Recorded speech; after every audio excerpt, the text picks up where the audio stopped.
Welcome to Democracy Now!, democracynow.org, the War and Peace Report. I'm Amy Goodman. The House of Representatives approved a package of limited reforms to federal gun laws.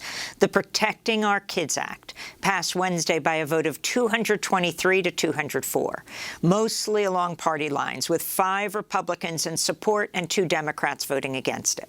The bill would raise the minimum age for purchasing semi-automatic firearms from 18 to 21, ban magazines of more than 15 rounds, and toughen penalties for gun traffickers and straw purchasers of firearms. The House approved the reforms after lawmakers heard hours of harrowing testimony from survivors of gun violence.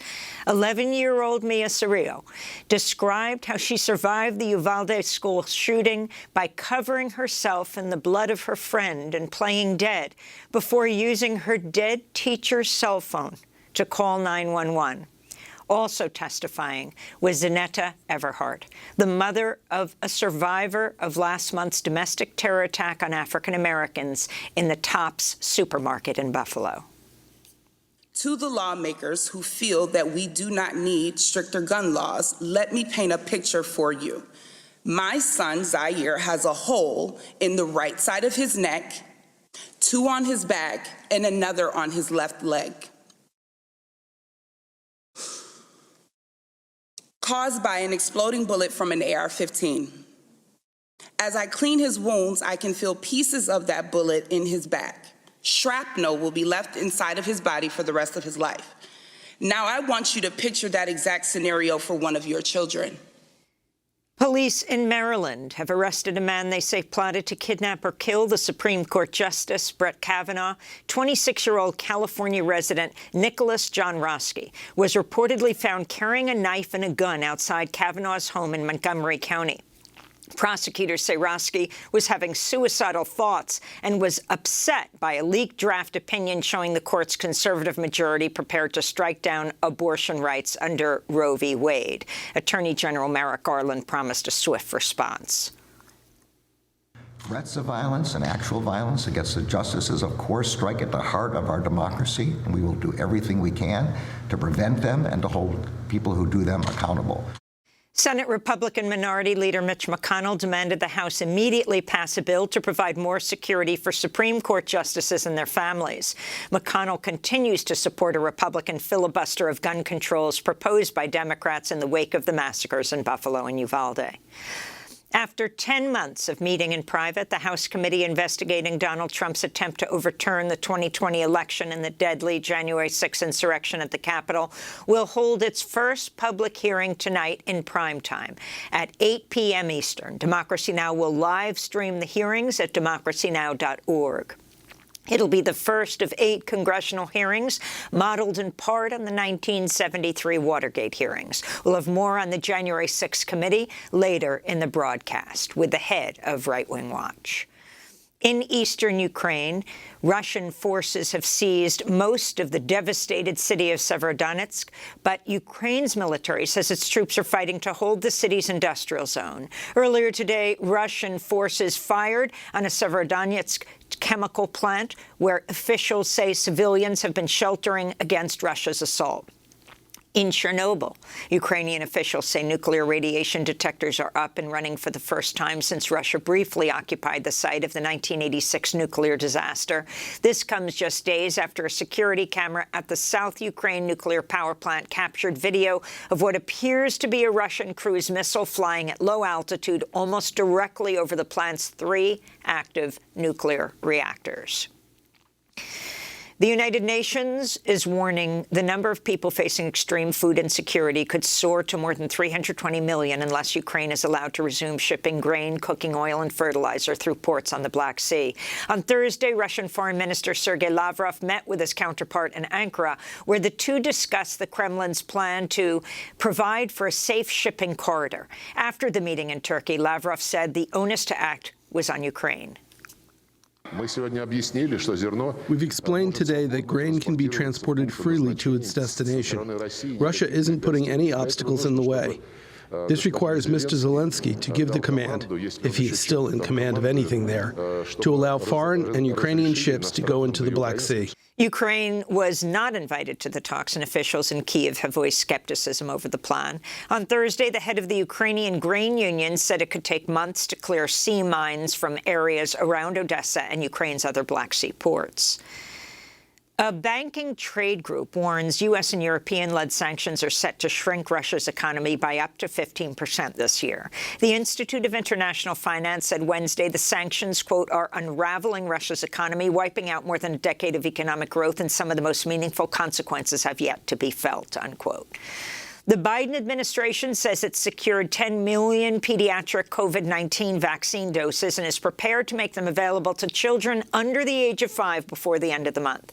An FDA advisory group will meet next week to discuss Pfizer's application for use of its pediatric vaccine. If it's approved, the first shots for children as young as 6 months old could begin by June 21st. Meanwhile, a panel of vaccine experts has recommended the FDA allow emergency use of Novavax COVID-19 vaccine. Vaccine experts say the protein-based shots are highly protective against severe disease and death. This comes as NBC News reports U.S. states, territories, federal agencies, and pharmacies have wasted over 82 million COVID-19 vaccine doses.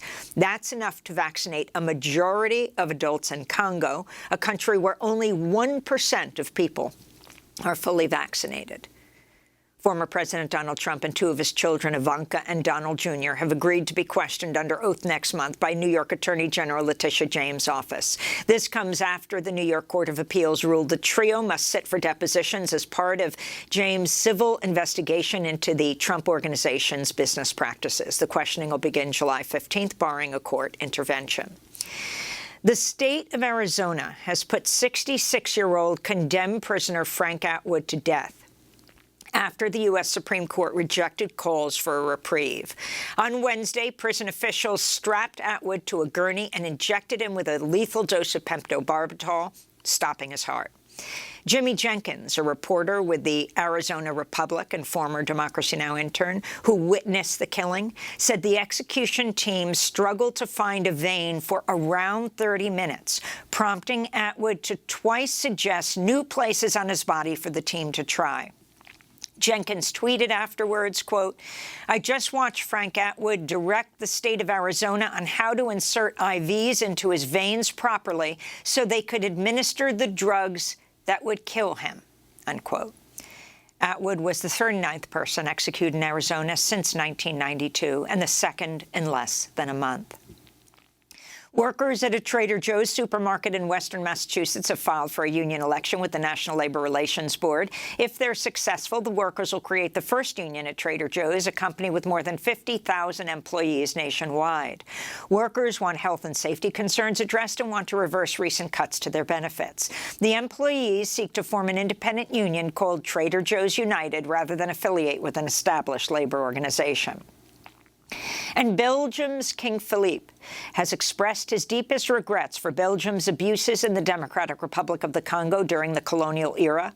King Philippe made the comments in Congo's capital, Kinshasa, Wednesday during his first official trip to the country, where he was welcomed by Congo's President Félix Tshisekedi. But the king stopped short of a formal apology. The colonial regime was based on exploitation and domination. It was a regime of unequal and unjustifiable relationships marked by paternalism, discrimination, and racism. It led to violent acts and humiliations. On my first trip to the Congo, here in front of the Congolese people and those who are still suffering from it, I wish to reaffirm my deepest regrets for these past wounds. Congolese opposition Senator Francine Muyumba wrote in response, quote, in the face of the crimes committed by Belgium, regrets are insufficient. We expect an apology and a promise of reparations from him. It is at this price that we will definitely turn the page, unquote. Historians estimate up to 10 million Congolese were killed during the first 23 years of Belgium's rule, beginning in 1885, as King Leopold II ruled the Congo Free State as a personal fiefdom. Communities that missed their rubber collection quotas were made to provide severed hands instead, and King Leopold had Congolese people imported back to Europe for his human zoo. And those are some of the headlines. This is Democracy Now!, democracynow.org, the War and Peace Report. When we come back, we speak with a top UN official just back from Ukraine who's warning reports of sexual violence by Russian troops are rising fast. And we'll also talk to the head of Amnesty International Ukraine, who's been investigating war crimes by Russian forces since the invasion began. Stay with us.